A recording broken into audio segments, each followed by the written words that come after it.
Bueno, pero muy buenos días, querida familia, una vez más, aquí para tener un tiempito hermoso de edificación, de crecimiento juntos, dándole primero pues gracias a Dios que nos permite un hermoso día más, nos permite tener estos tiempos en que podemos ser edificados, en que podemos compartir este alimento maravilloso que es su bendita palabra. Así que les invito a que ahí en casa, donde estemos como familia, por un minuto le demos gracias a Dios por su gran amor, su misericordia, y para que este tiempito realmente sea eh, provechoso y produzca en nuestras vidas lo que anhelamos, ese cambio, esa transformación, ese crecimiento, esa madurez que nos lleve a ser mejores cada día como hijos, como ministros suyos, como ministros competentes. Padre, te damos gracias en este día hermoso por tu gran amor y por tu gran misericordia, Dios mío. Gracias porque eres tú quien cada día nos regalas de tu amor, de tu gracia, de tu favor, de tu vida misma en nosotros, Dios, y nos permites disfrutar de esta vida, Señor. Y rogamos que tu Espíritu Santo en esta mañana sea nuestra guía, nuestro maestro, sea el que nos enseña, el que nos redarguye, nos guía, nos recuerda todas las cosas, Señor. Gracias, Espíritu Santo, por estar con nosotros, y damos gracias también por cada vida y cada familia, cada hijo tuyo allí en cada hogar, Señor. Declaramos y hablamos la vida de Dios, la gracia de Dios y el favor de Dios en cada uno, fortaleciendo, trayendo el entendimiento, el crecimiento, Señor, en cada uno, que cada día podamos crecer más y avanzar más en esta maravillosa causa que nos une, que es manifestar la vida tuya, manifestar la vida del reino que tú nos has dado, Señor, para que muchos más también puedan conocer esta maravillosa verdad.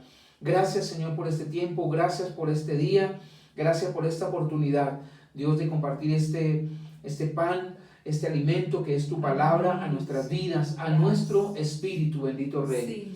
Muchas gracias, Señor, y nos disponemos nuestro corazón con un espíritu enseñable, queriendo siempre aprender, con esa hambre, con esa sed para aprender cada día más de tu bendita palabra.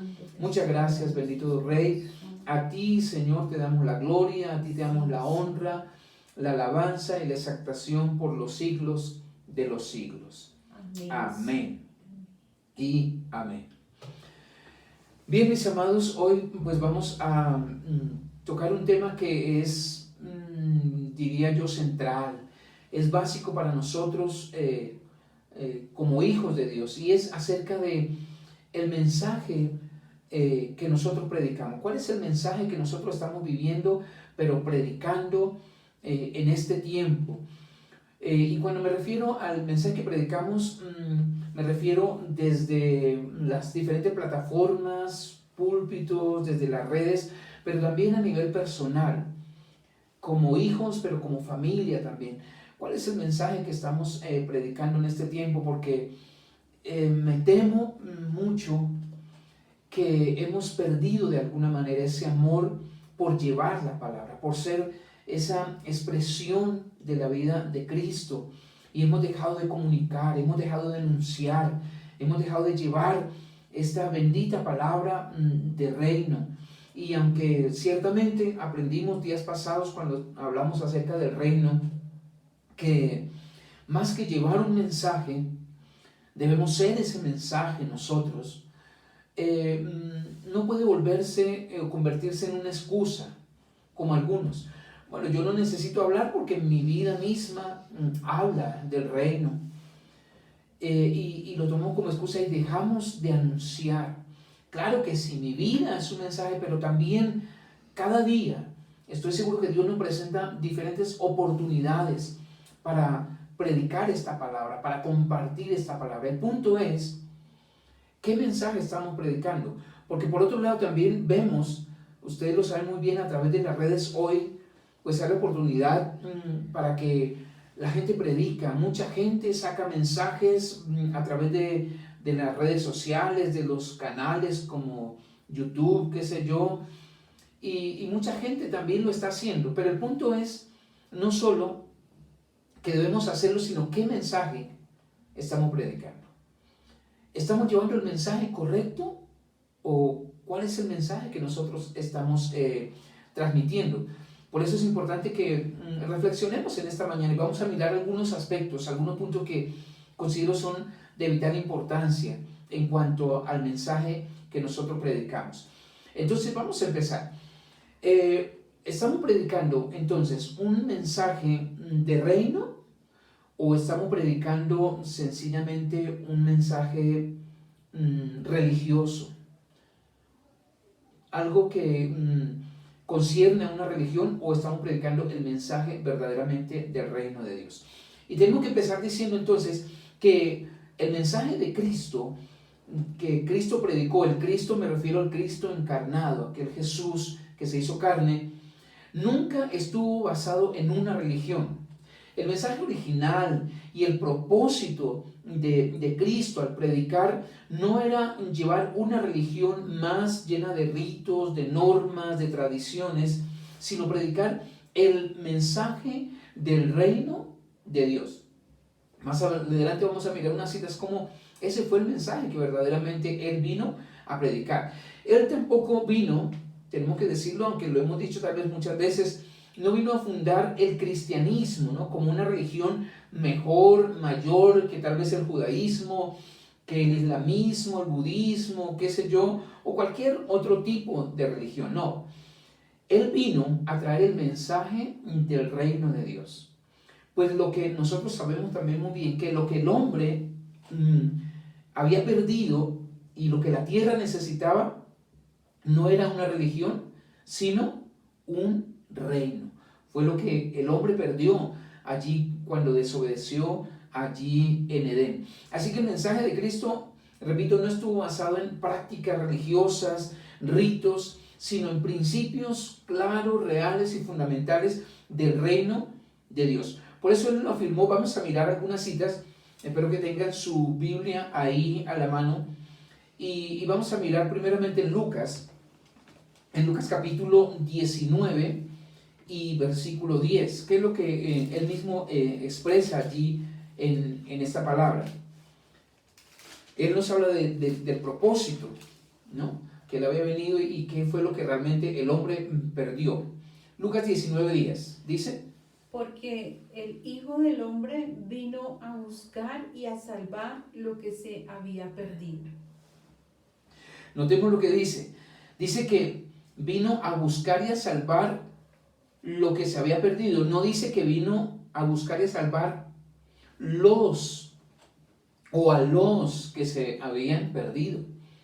Él vino a buscar y a salvar algo que se había perdido, que era el reino, precisamente. Dios había delegado una autoridad de gobierno en Adán, pero él la perdió, como ya nosotros sabemos. Ahora miremos en Juan 1:11, que es un versículo que también nosotros conocemos muy bien. Dice que a lo suyo vino y los suyos no le recibieron. Sí, estoy leyendo solo una parte del versículo. ¿Lo leemos completo, por favor? No, eso dice todo el versículo. A lo suyo vino y los suyos no le recibieron. Perfecto. Dice a lo suyo, no dice a los suyos, ¿no? Dice a lo suyo vino. Un propósito claro de restaurar lo que se ha perdido. A lo suyo vino y los suyos no le recibieron. Él vino entonces no a salvar una cantidad de gente, al que vamos a hablar un poquito más adelante de eso, que no era el propósito central de esa venida, sino con un propósito claro y específico, que era por lo suyo, a recuperar aquello, repito, que se había perdido. Ese era el propósito fundamental del Cristo encarnado. No salvar al hombre perdido en la tierra, ¿no?, sino recuperar el reino que se había perdido en la tierra. Ahora, entendamos bien, no es que no es importante la salvación, pero la salvación del hombre no es el fin, o no era el fin de la obra de Cristo en la cruz, sino, digámoslo así, era el medio para que el hombre salvado entrase al reino, ¿no? Y cumpliera realmente el propósito eterno de Dios en su vida, ¿no? No quiere decir que no era importante, ¿no? Pero era el medio, repito, para que aquel hombre ya salvado pudiese entrar en el reino y cumplir entonces ese propósito. Por lo tanto, mis amados, tenemos que decir que la proclamación entonces del Evangelio del Reino es para declarar el propósito y el gobierno de Dios en la vida de los hombres. Esto tiene que quedar bien claro, lo repito. El propósito, digamos así, de la proclamación del Evangelio es para declarar el propósito, el gobierno de Dios en la vida de los hombres. No es para ganar nuevos fieles, nuevos miembros o congregantes, o para aumentar el número de una congregación o de una religión. En ninguna manera. Ese no es el fin. Claro, tal vez en algún tiempo, y tenemos que reconocerlo, era el propósito del evangelismo estaba centrado en eso. Tenemos que aumentar el número de fieles. Hay pocos. ¿Qué está pasando? Algunos se han ido. Hagamos una campaña evangelística. Tenemos que salir a predicar. ¿Con tal de qué? De tener más fieles, más creyentes, de aumentar un número para tener una mejor religión o qué sé yo, para una mejor congregación o como le queremos llamar. Pero ese en ninguna manera es el propósito de la predicación del evangelio. Aunque estoy seguro que ciertamente en muchos lugares y en muchas congregaciones esa es la motivación principal de enviar nuestra gente o de que vayamos nosotros a hacer lo que hemos llamado el evangelismo, no con un propósito central de predicar el evangelio del reino de Dios que traiga un cambio, una transformación a la vida y ser entonces esa expresión de la vida de Cristo en la tierra, sino de tener más gente en una iglesia, en una congregación. Ahora, sabemos también que precisamente la fuente más grande de conflicto y de confusión en la humanidad ha sido la religión. Por la religión, precisamente porque se ha dado más énfasis a eso, se han desatado guerras. Podemos acordarnos de las famosas cruzadas, la famosa Inquisición, la persecución histórica en los tiempos de la Reforma y aún la Contrarreforma, la matanza de 6 millones o más de 6 millones de judíos en Alemania, etc. Podríamos citar cualquier sinnúmero de guerras que se desataron. ¿Por qué? A causa de la religión. Y ahí es donde tenemos que preguntarnos, ¿qué evangelio se estaba predicando entonces o estábamos predicando? Muchas de estas cosas, de estas guerras que se desataron, se efectuaban supuestamente en nombre de Dios. En nombre de Dios. Para no ir tan lejos, si nos acordamos un poco también y miramos al apóstol Pablo antes de que Cristo fuera revelado a su vida, ¿a qué se dedicaba él? A una persecución en nombre de Dios, persiguiendo a una iglesia misma en nombre de Dios, en el nombre del Señor, y se mataba mucha gente. Entonces, la religión nada tiene que ver con el verdadero evangelio del reino. Por eso tenemos que marcar esa diferencia y ver nosotros qué evangelio vivimos, pero qué evangelio también estamos predicando. Ahora, hay algo que digamos suena irónico, y es que se supone que la religión pues tiene que solucionar o viene para solucionar, digamos, los problemas o aliviar de alguna manera los problemas de la humanidad, para traer esperanza, fe para la vida. Pero sin embargo, parece, cuando miramos todo eso, que ha creado antes más problemas, ¿no?, que los que realmente ha resuelto. Como hablamos de todas estas guerras, de tanta... más adelante hablaremos de eso como competencia, envidia, en cuál es la más grande, en cuál es la mejor, cuál es la verdadera, la mía sí, pero la de los demás no.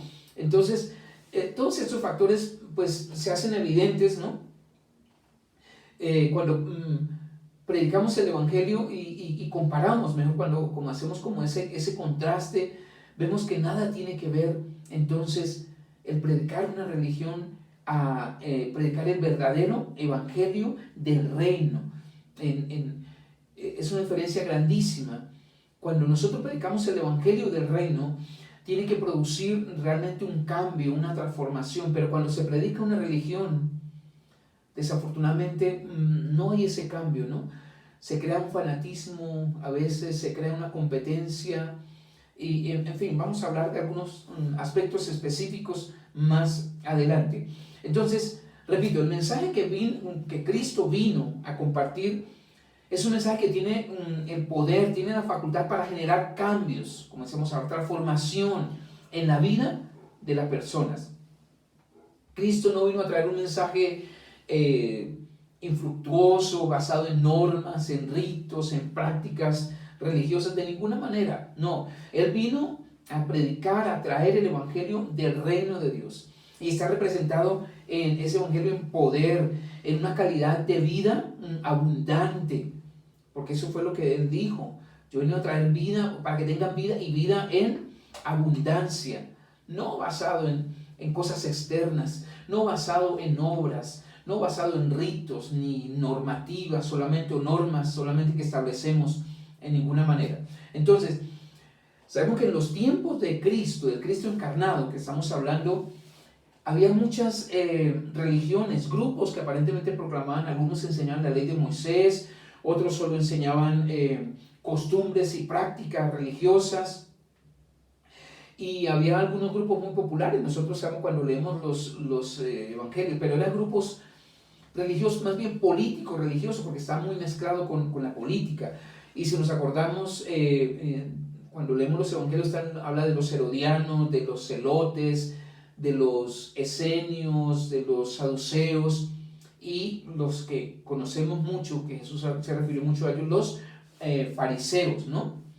Pero aunque existían una cantidad de grupos así religiosos, a ninguno de ellos acudió Jesús para ser parte de ellos. O Él no quiso ser parte, digamos que Él se identificó más con estos que con aquellos. Él no vino a ser parte de ningún grupo de estos, porque eran grupos políticos, religiosos. Ahora, sus líderes realmente eran instrumentos de un sistema político en aquel entonces que afectaba mucho a la gente cuando quería realmente entrar en el reino de Dios. Es decir, en lugar de ayudar a entrar la gente al reino, se convertían en estorbo, porque Jesús muy clarito les dijo que ellos ni entraban, pero ni tampoco dejaban entrar a otros, realmente se están convirtiendo en un estorbo. Y esta es una palabra muy dura. ¿Será que hoy, con el mensaje que predicamos, con la vez que predicamos, estamos siendo canales realmente para que la gente venga, entre al reino, entienda y tenga un cambio de vida? ¿O estamos siendo realmente un estorbo? ¿Cuántas veces hemos escuchado testimonios? Yo no quiero ir donde va mi tía, mi mamá, mis padres, si eso es el evangelio, mire lo que está pasando. Bueno, cantidad de cosas. Miremos un versículo en Mateo, cómo Jesús habla precisamente fuerte a los fariseos. Mateo capítulo 23, versículo 13. Todo este capítulo realmente Jesús está hablando fuerte a los fariseos precisamente por eso. ¿Qué dice? Por favor, versículo 13.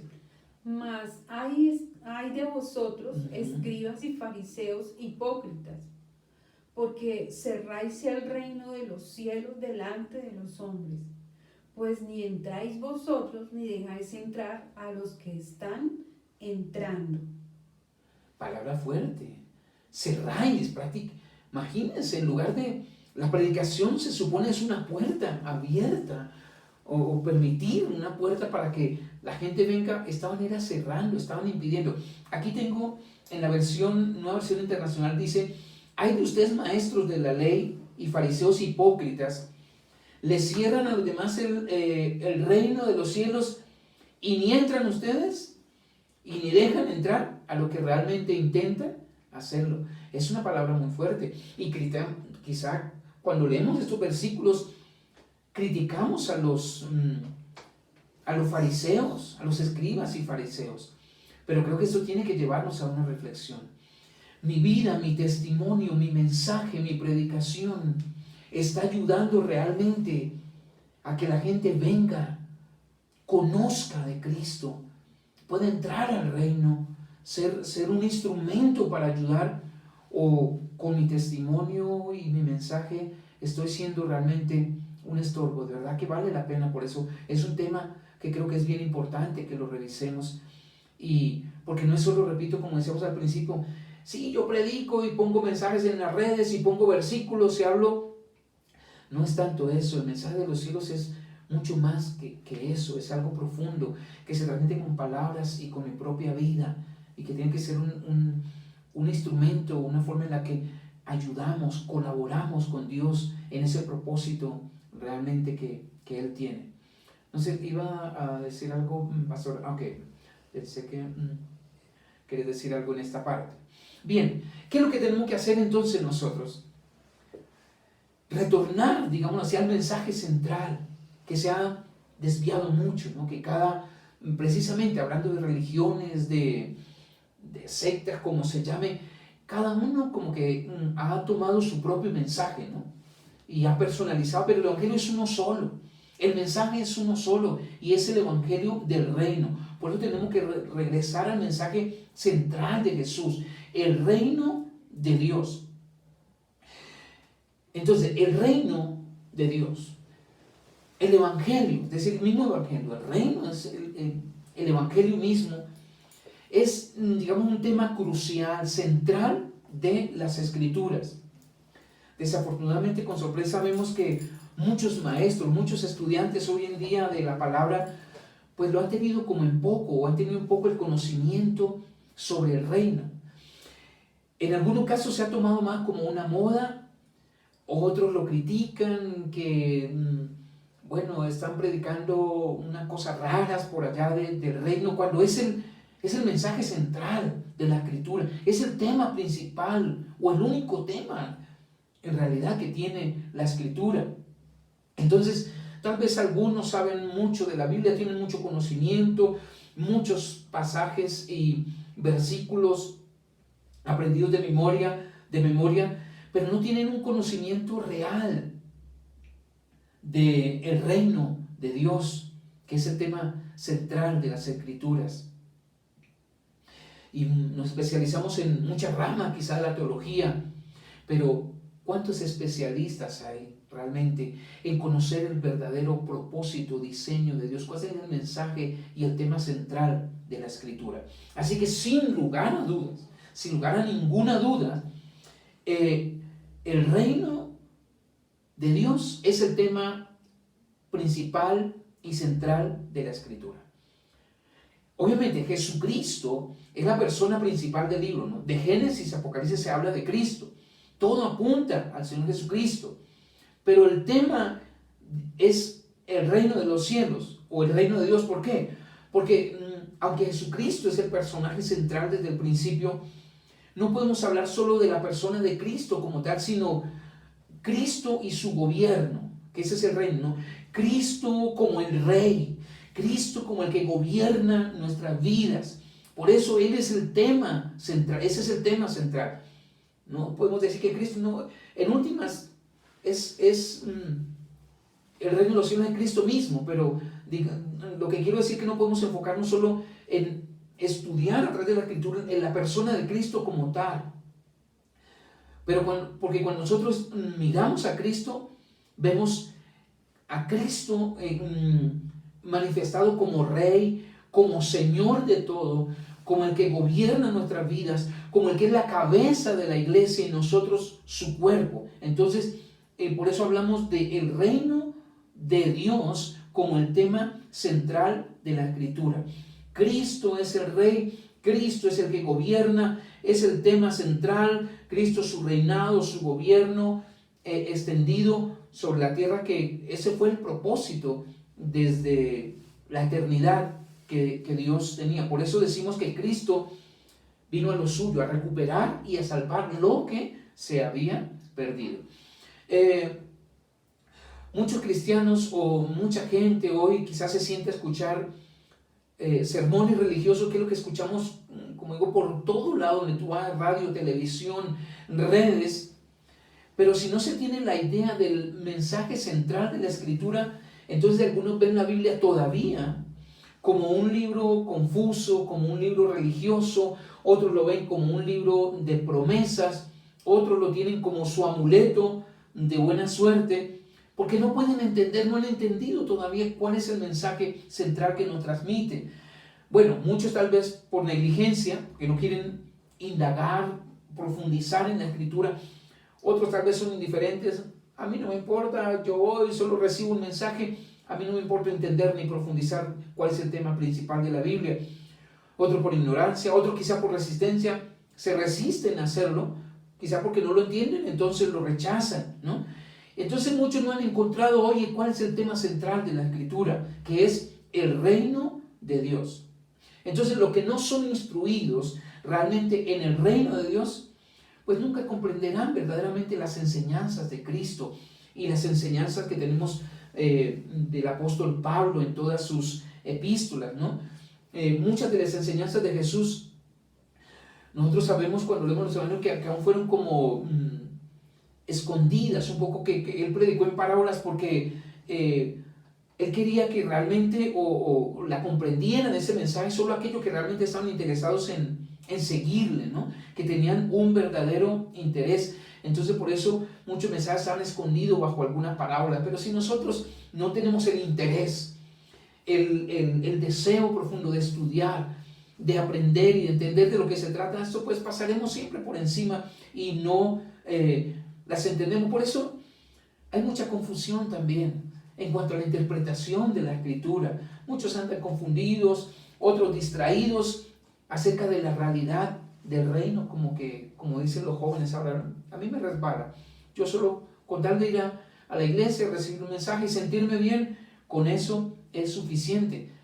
Pero eso no deja que entonces podamos o puedan disfrutar realmente de las riquezas que hay en Cristo, de la herencia que tenemos presente ahora y futura. Porque algunos esperan la herencia, no, cuando me muera yo voy a recibir todo lo que Dios tiene para mí cuando vaya al cielo. No, ahora podemos disfrutar de lo que Él tiene, de sus riquezas, de todo lo que Él tiene, pero tenemos que entender de qué se trata esto, mis amados. ¿Cuál es el mensaje central de la Escritura que Cristo vino a traernos? Entonces, el mensaje del reino se está hoy definiendo incorrectamente, se está interpretando erróneamente, ¿no? Y resulta entonces, como decía, un mensaje confuso, ¿no? Y algunos sí hablan de reino, sí, pero en eso que hemos llamado algunos como la fiebre de reinitis, ¿no? La palabra de moda, que se padece mucho hoy en día también, ¿no? Algunos obviamente quieren figurar, ¿no? Como si estuvieran a la vanguardia, pues, de lo que Dios está haciendo en el momento, en la actualidad, de lo que está realizando. Entonces se aprenden un vocabulario de reino, de actualidad, y lo incorporan en sus discursos, ¿no? En su mensaje, pero su mentalidad, su vida práctica, su estilo de vida no reflejan la realidad del reino de Dios en su vida y en sus corazones. Y por eso vemos una iglesia tristemente hoy que no está afectando a la sociedad, que parece que no pasa nada, quizás sin multitudes reuniéndose, pero no hay una transformación real. Pareciera que no está pasando absolutamente nada. Jesús, mis amados, expresó su mensaje y su misión en estas sencillas palabras: reino de Dios. Allí estaba centrado todo su propósito, toda su misión. Y llamó a sus discípulos, los eligió y les encargó obviamente que continuaran ese mismo propósito y esa misma misión. ¿Cuál? De llevar ¿qué? El mensaje del reino de Dios. Miremos una cita por favor en Juan capítulo 20, versículo 21. ¿Cuál fue el encargo entonces que el Señor hizo a sus discípulos, a los que eligió para que siguieran transmitiendo ese mensaje? Juan capítulo 20, versículo 21. Entonces Jesús les dijo otra vez: paz a vosotros. Sí. Como me envió el Padre, así también yo os envío. Así, sí. Lo que está diciendo es eso. Como a mí me envió el Padre a traer este mensaje, a llevar este mensaje, repito que ese mensaje y misión estaba ahí, en esa palabra, reino de Dios, asimismo, esa misma misión las encargo, asimismo yo os envío a vosotros. Él no les dio una misión diferente, de acuerdo al grupo, entonces que se unieran, que pertenecieran a la religión tal, que ustedes se unan, entonces, no, el mismo mensaje, lo que le encargó el Padre al Hijo, eso Él encargó ¿a quién? A sus discípulos, no otra cosa, no otro mensaje. Hoy, claro, hoy se ha tergiversado y hoy cada uno tiene un mensaje diferente, enfocado en, bueno, en diferentes áreas que más adelante también vamos a ver algunas cosas de esas. ¿Por qué entonces el mensaje de Jesús fue el mensaje del reino o era el mensaje del reino? Sencillamente, porque Él mismo lo dijo, que Él fue enviado para ese propósito. Lucas, por favor, Lucas capítulo 4, versículo 43. Así de sencillo. Es que eso no necesitamos tener una revelación tan profunda, pues una teología tan profunda. Lucas capítulo 4, verso 43. Pero Él les dijo, es necesario que también a otras ciudades anuncie el evangelio del reino de Dios, porque para esto he sido enviado. Ay, así tan sencillo, mis amados. Es necesario que también en otras ciudades anuncie ¿qué? El evangelio del reino. ¿Por qué? Porque para esto, ¿qué? He sido enviado. ¿Y para qué hemos sido enviados nosotros y escogidos? Si no es para predicar ¿qué? El mensaje del reino de Dios. Para esto hemos sido llamados, no para predicar mi mensaje, el mensaje de mi congregación, de mi religión, de mi misión, de mi concilio, no, el mensaje del reino de Dios. Nuestro mensaje entonces tiene que ser el mismo, sea de manera individual o sea de manera comunitaria, sea a nivel personal, sea por las redes, sea en público, sea en un gran púlpito. Tiene que ser el mismo mensaje. Mis amados, el desafío del momento, ¿no?, que demanda la iglesia, digamos para la iglesia, es seguir las mismas doctrinas. No es tantas estrategias, tantas misiones, es seguir este mismo mensaje, las mismas directrices. La iglesia debe verse a sí misma o darse al servicio del reino de Dios, no darse a una denominación qué sé yo, ni mucho menos con influencia política, ni mucho menos. Debe darse al servicio del reino de Dios, a predicar el mensaje del reino de Dios, dirigido obviamente a que haya una transformación de vida, haya una transformación en el mundo. Pero si cada uno tenemos un mensaje diferente, difícilmente y tristemente no podremos ver una transformación en el mundo, lo que se espera. Lo que la misma Biblia nos declara en Romanos, ¿no?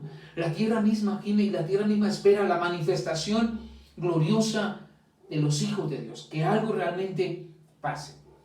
Ahora, este evangelio que predicó Jesús, obviamente es nuestro gran ejemplo, es nuestra guía, es nuestro punto de referencia, pero es un mensaje que se vino predicando aún desde los profetas. Dice la Escritura, miremos por favor en Hechos capítulo 3, verso 21, en uno de las predicaciones o discursos que pronunció Pedro cuando iniciaba allí la iglesia de los Hechos.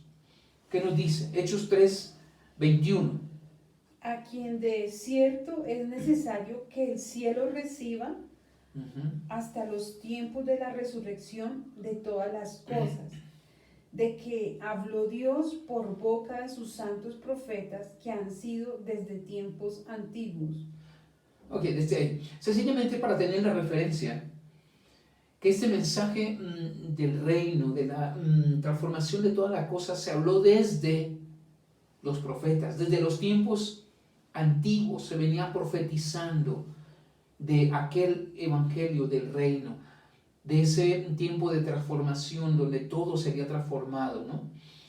Luego, obviamente viene Jesús y viene predicando el evangelio, dándonos el ejemplo, la enseñanza, como decíamos ahora, cuál es el mensaje que nosotros tenemos que predicar. Pero más adelante vemos a través de las epístolas del apóstol Pablo que el mensaje central y principal desde el inicio hasta el final de su ministerio, desde Hechos 9 y a través de cada una de las epístolas, ¿cuál fue el mensaje que predicó el apóstol Pablo? El mensaje del reino de los cielos. Fue su tema de razonamiento cuando él entraba a las sinagogas de los judíos. Él hablaba acerca del mensaje del reino de los cielos. Luego cuando estuvo en Roma, miremos dos citas por favor para mirar esa referencia. Hechos 19, inicialmente 19:8. A ver, y yo buscando aquí otra, también en el libro de los Hechos. ¿Qué nos dice en Hechos 19:8? Dice, y entrando Pablo en la sinagoga, habló con denuedo por espacio de 3 meses, discutiendo y persuadiendo acerca del reino de Dios. ¿Acerca de qué discutía Pablo? Tratando de persuadir de su propio evangelio, de una filosofía personal, de lo que él pensaba. No, ¿acerca de qué? Del evangelio del reino de Dios. Ahora, cuando estuvo en Roma, al final de su ministerio, también yo leo aquí la cita en Hechos capítulo 28, versos 30 y 31. Dice, y Pablo permaneció 2 años enteros en una casa alquilada y recibía a todos los que a él venían, predicando el reino de Dios y enseñando acerca del Señor Jesucristo abiertamente y sin ningún impedimento. Esos son los últimos versículos de hecho. Así que de principio a fin en el ministerio de Pablo, su predicación, su mensaje fue el reino de los cielos, tratando de persuadir, discutiendo, pero no su propio mensaje, sus propias filosofías, sino, repito, acerca del evangelio del reino de Dios. Bueno, no sé cómo voy con el tiempo, la verdad que siempre es un tema que parece bien importante. Voy como en la mitad, no sé si alcanza a terminar, siempre trato de hacerlo en uno, pero creo que va a ser imposible. Sin embargo, vamos a mirar algunos aspectos que son los contrastes, algunos contrastes que vamos a ver entre reino y religión. No con el propósito de juzgar, no queremos eso, sino que tengamos claridad nosotros del mensaje que nosotros debemos predicar, que de muchas maneras se ha tergiversado y como que no le hemos dado la importancia que realmente esto tiene para nosotros como hijos de Dios. Si no alcanzamos, pues bueno, nos tocará continuar en el otro, pero creo que es un buen tema y que a propósito, pues me gustaría que ustedes también pudiesen indagar a través de las escrituras, a través de, bueno, otros libros que tenemos de estudio y que hagamos una reflexión personal de cómo estamos nosotros, uno, si estamos realmente predicando el evangelio, y en segundo lugar, ¿qué evangelio estamos predicando verdaderamente en este tiempo? Donde aparentemente pues hay tanta libertad y tantos medios, ¿no? Pero vale la pena hacerlo. Bien, el reino, empecemos diciendo acá, hablando de los contrastes, pero empecemos diciendo que el reino de Dios jamás, en ninguna manera, debería ni debe considerarse una religión. Tenemos que empezar diciendo eso. No es una religión más. Ni siquiera, supuestamente, las llamadas religiones cristianas. No, aquí el evangelio está dentro de las religiones cristianas. No tiene nada en común. El mensaje del reino con el mensaje de la religión no tiene absolutamente nada en común, no tiene nada que ver. Lo único que encontramos aquí es algunos contrastes, que es lo que vamos a ver para que podamos nosotros tener más claridad del mensaje que tenemos que predicar. Ahora, dijimos también al principio que Cristo no vino a fundar ninguna religión, ni el judaísmo, ni el cristianismo, ni absolutamente ninguna. Ni se vino a identificar con los grupos religiosos de aquel entonces, ¿no? Me identifico más con los seduceos, en esto me identifico con los fariseos. No, en ninguna manera Él vino a fundar ninguna religión. Dice entonces que Él vino, fue a buscar y a salvar ¿qué? Lo que se había perdido, que era esa presencia tangible del reino, del gobierno de Dios en la tierra, de establecer lo celestial aquí en la tierra, ¿no? Que venga tu reino a la tierra, lo divino reinando aquí en lo terrenal. La religión, mis amados, cualquiera que sea, ¿no?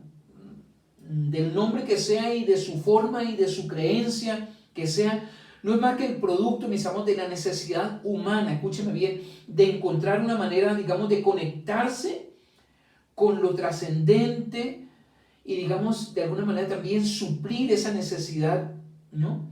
De ese vacío espiritual que quedó después de que fue expulsado del Edén. Quedó un vacío enorme.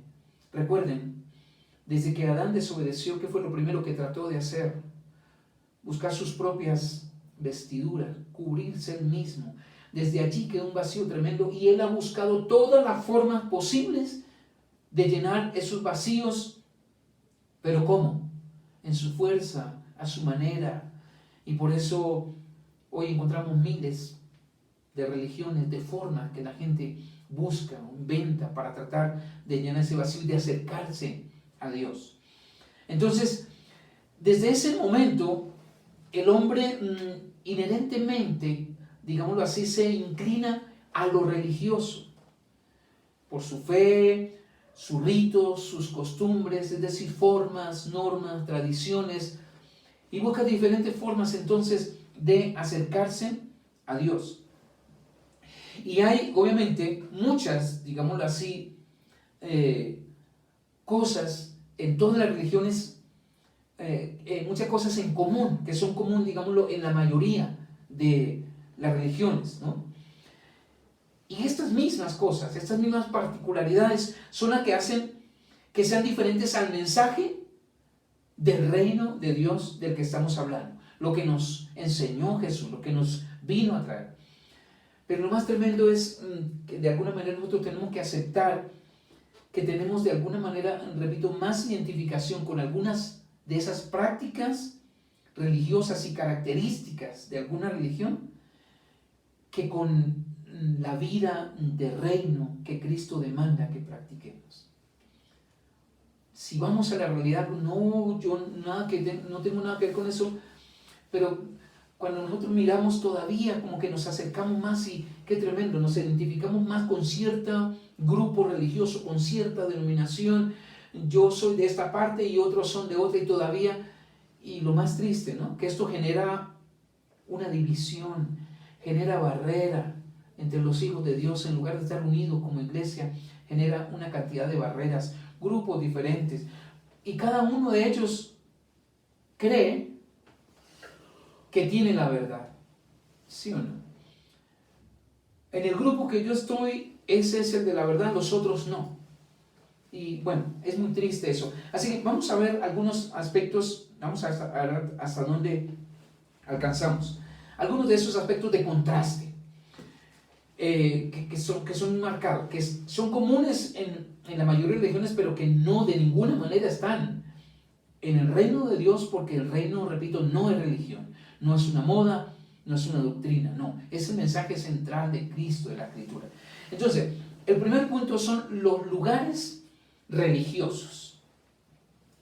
Casi toda la mayoría de las religiones conciben a Dios dentro de un ámbito de un templo, de un lugar, de un edificio, llámese como se llame, y tienen un gran apego a ese lugar, le dan un gran valor y hasta hay una, ¿cómo se llama?, veneración, ¿cierto?, por esos lugares de culto. Por eso hoy en día, en estos tiempos que estamos viviendo particulares de pandemia, para algunos hemos escuchado, ha sido muy tremendo esto.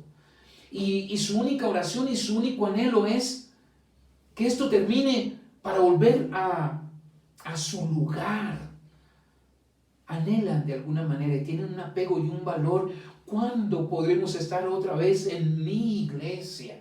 Me acuerdo de esos cultos y bueno, añoran y anhelan y oran a Dios para que termine, pero su oración es más para poder volver a estar en ese lugar.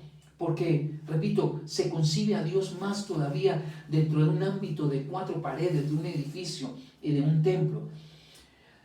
Además de eso, algunos le tienen nombres obviamente especiales, son muy representativos el nombre que le colocan a los edificios donde se reúnen. Bueno, algunos de los más conocidos y tradicionales desde los tiempos aún de Jesús. ¿Cuáles son? Sinagogas, ¿no? La sinagoga es un lugar, Dios pues, sagrado para los judíos. Las mezquitas para los árabes son lugares pues, ¿cómo se llama entre comillas? ¿Cómo lo llaman ellos? Santos, son algo intocable, algo pues maravilloso.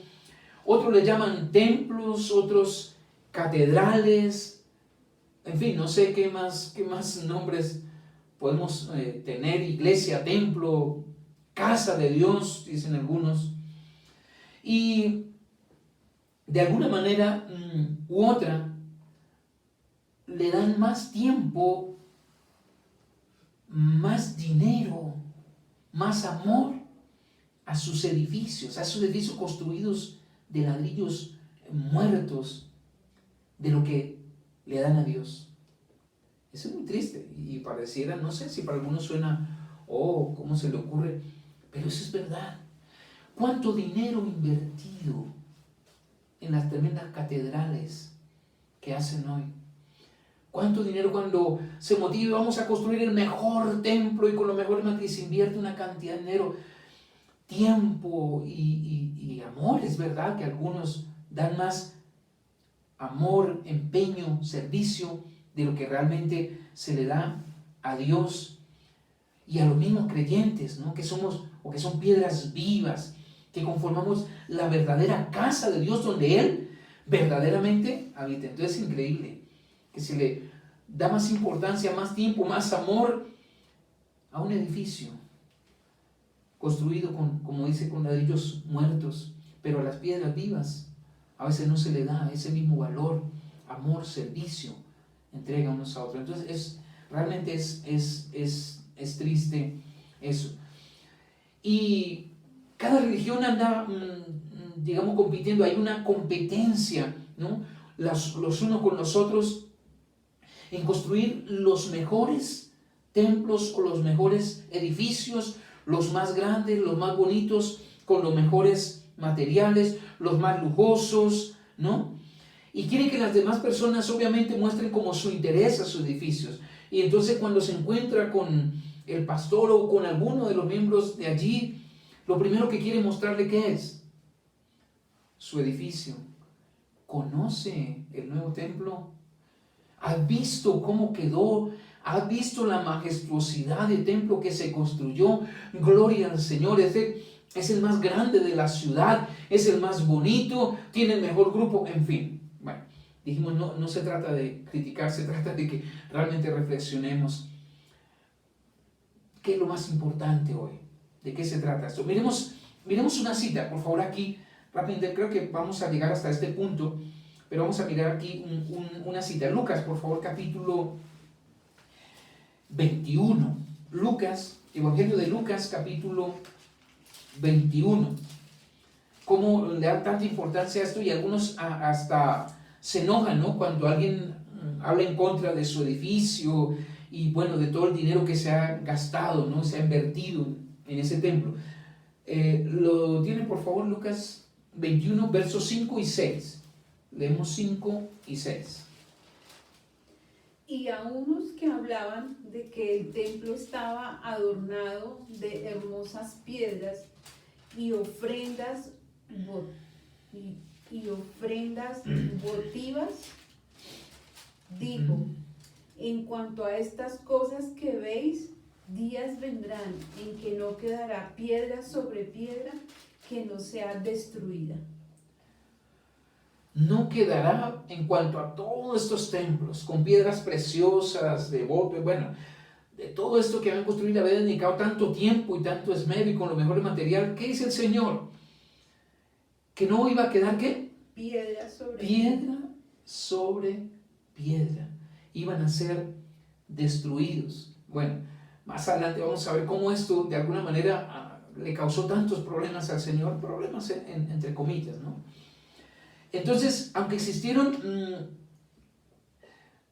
razones muy válidas por las cuales mataron al Señor Jesús, la Biblia dice que los líderes religiosos se pusieron de acuerdo, no compraron testigos, bueno, hubo una cantidad de todo lo que se armó en contra del Señor para matarlo, para asesinarlo, pero una de las razones principales que ellos trajeron allí ante las autoridades era de que él había hablado en contra de su templo judío, de su edificio. Miremos por favor esa parte que me parece bien interesante en Mateo. Miremos esa parte en Mateo capítulo 26. Mateo 26 y el versículo 59 al 61.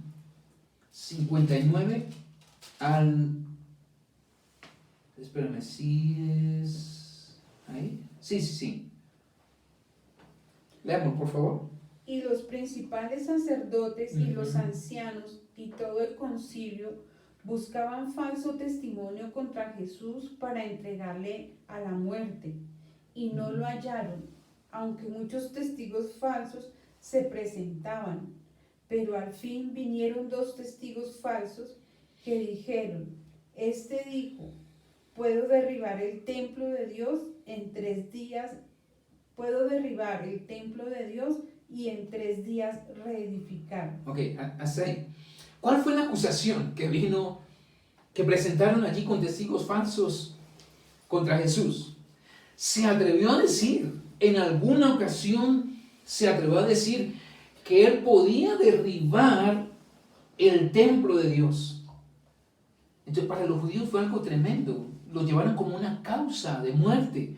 ¿Cómo se atreve a decir que iba a destruirles su templo, el templo que habían construido, que ellos amaban, adoraban y donde hacían pues sus sacrificios? Para que veamos eso, para que veamos cuánta importancia se le daba, y mucho le dan hoy también.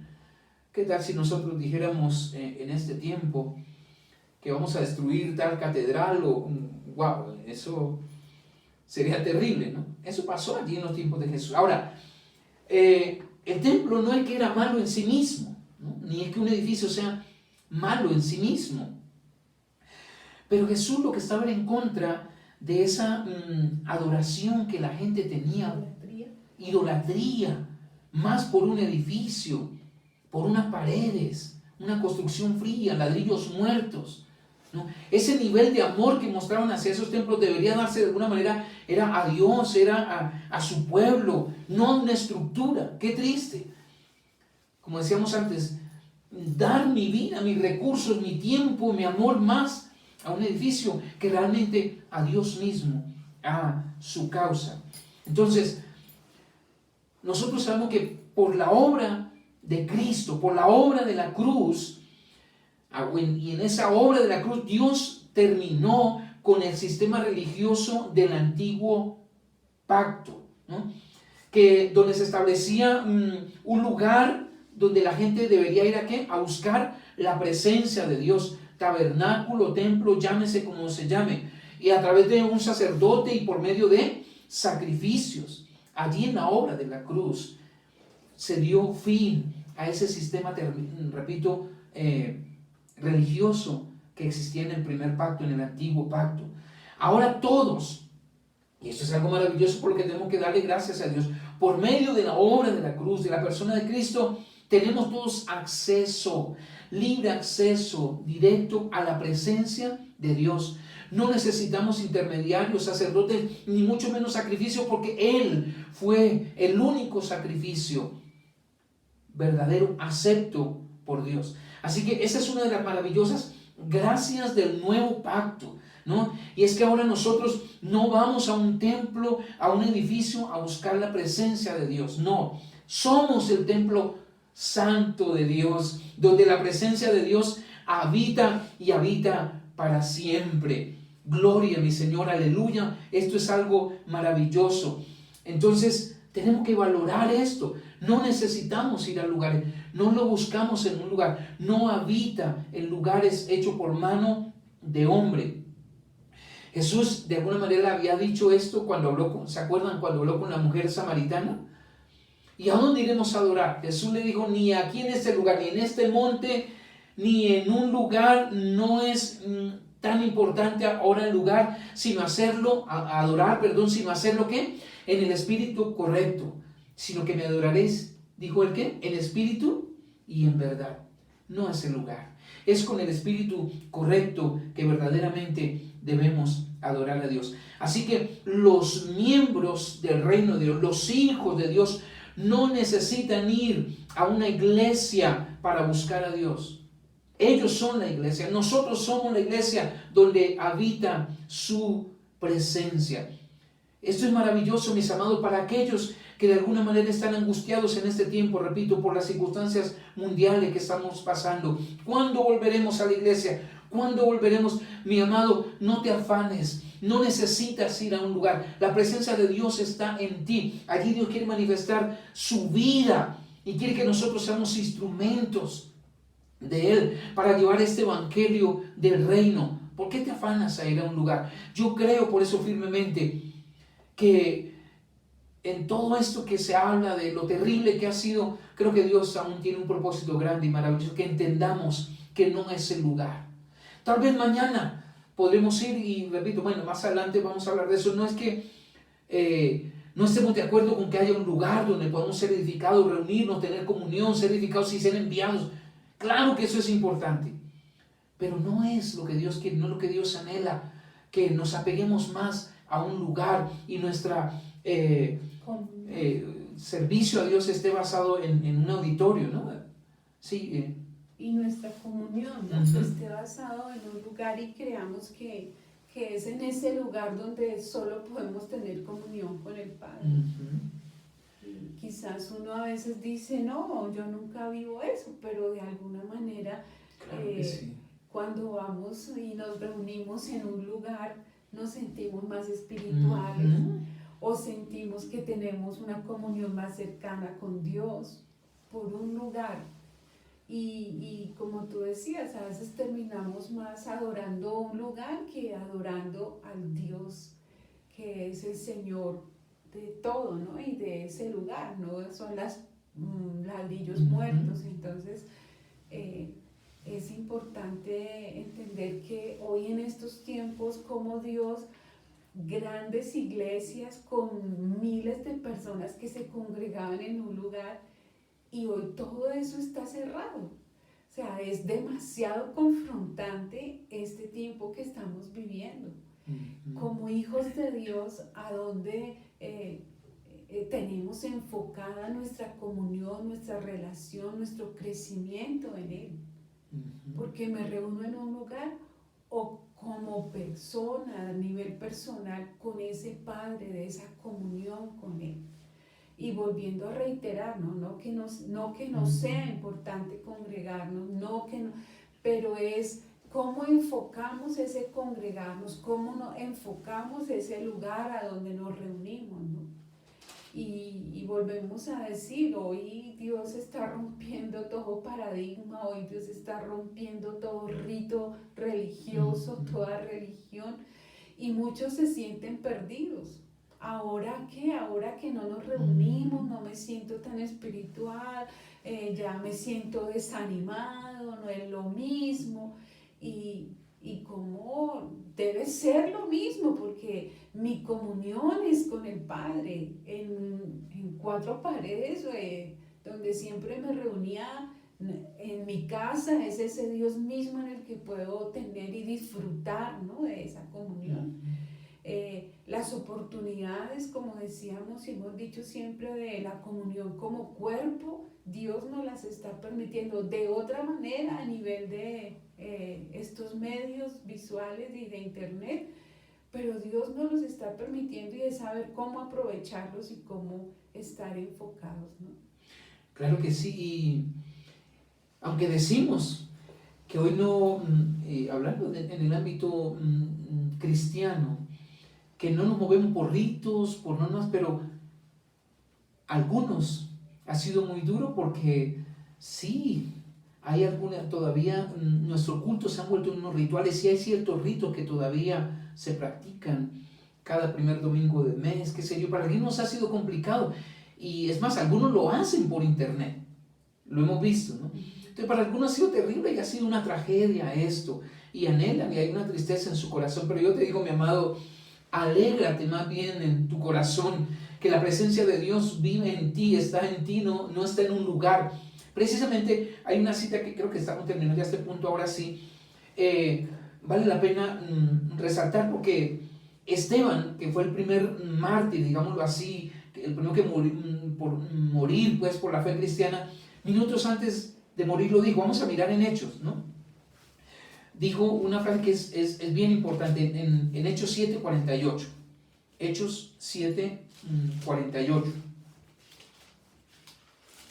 Que me llama mucho la atención lo que Esteban pronuncia allí justo antes de morir. Dice, si bien el Altísimo no habita en templos hechos de mano, como dice el profeta, el cielo es mi trono y la tierra el estrado de mis pies. Dice que Él no vive, Él no habita, ¿qué? En templos hechos de manos de hombre, o en edificios, según una versión internacional creo que habla de edificios. ¿Qué casa me edificaréis? Dice el Señor. ¿O cuál es el lugar de mi reposo? ¿No hizo mi mano todas estas cosas? Wow, es tremendo lo que Esteban declara allí en esa frase. Él no habita allí. Él no vive. ¿Cuál casa me habita? La casa somos nosotros hoy. Hay muchos líderes hoy religiosos que se enojan, ¿no?, cuando se enseña esta verdad. Pero el nuevo pacto, mis amados, es claro entonces en enseñar que Dios vive dentro de su pueblo redimido, dentro de su iglesia. Somos su templo, su iglesia, el verdadero templo, y no edificios hechos con manos humanas. Y repito y recalcando que no estamos en contra de que haya un lugar, y Dios provee un lugar para reunirnos, para congregarnos, un espacio donde podemos tener nuestra celebración como hijos de Dios, dándole gracias a Dios, una comunión, capacitación, juntos, adorar a Dios juntos y ser afirmados en la fe, ¿no? Y ser equipados y para salir a cumplir de una manera más efectiva, ¿no?, el propósito de Dios, la tarea y la misión que nos ha sido encargada. Recuerden, como el Padre me envió, así también yo os envío. Así que tenemos que tener, termino con esto ahora sí, como modelo, aprender pues el modelo de la iglesia apostólica. La iglesia apostólica en su crecimiento no construyó ni tuvo ningún edificio como templo. Sin embargo, extendió el reino por todos los lugares. Su efecto fue tremendo en su entorno, con el mensaje, con el testimonio, las vidas mismas, un Esteban, un Felipe, un Pablo, dando testimonio del Señor, predicando el evangelio del reino de Dios. Tanto que la gente, que los demás lo reconocían. ¿Se acuerdan cómo lo llamaban? Aquellos que trastornan el mundo entero. ¿Por sus templos? No construyeron templos. Su misión y su enfoque no estuvo en construir templos. Su misión estuvo en llevar el mensaje verdadero del reino, en ser testigos fieles por doquiera que iban, en medio de persecución, en medio de situaciones difíciles. Ellos llevaron este mensaje y afectaron su entorno en ciudades, en todo aquel mundo conocido, y lo hicieron de manera maravillosa. Ese es el modelo que nosotros debemos hoy seguir. Bien, mis amados, desafortunadamente el tiempo corre mucho. Continuamos en noche, porque son aspectos que creo que vale la pena que los tengamos en cuenta y que meditemos. Así que no nos queda más que darle gracias a Dios y que más adelante entonces por Zoom podamos tener, yo espero en verdad que podamos tener una buena charla de socialización, y donde cada uno pueda también expresar sus inquietudes. ¿Qué piensa acerca de esto? ¿Es importante o no es importante? Hay cosas todavía a las que nos apegamos que tienden más a aspectos religiosos, o estamos en el verdadero mensaje central del reino de los cielos. Vale la pena, hermano, que meditemos acerca de esto. Bien, sin más, un abrazo para todos, amado, que la gracia, el favor de Dios, su gracia, su favor esté con cada uno, con cada familia, que la provisión de Dios, la gracia, la seguridad, la provisión de Dios siempre esté en cada uno de sus hogares. Un gran abrazo, mis hermanos y mis amados, y nos veremos entonces más adelante.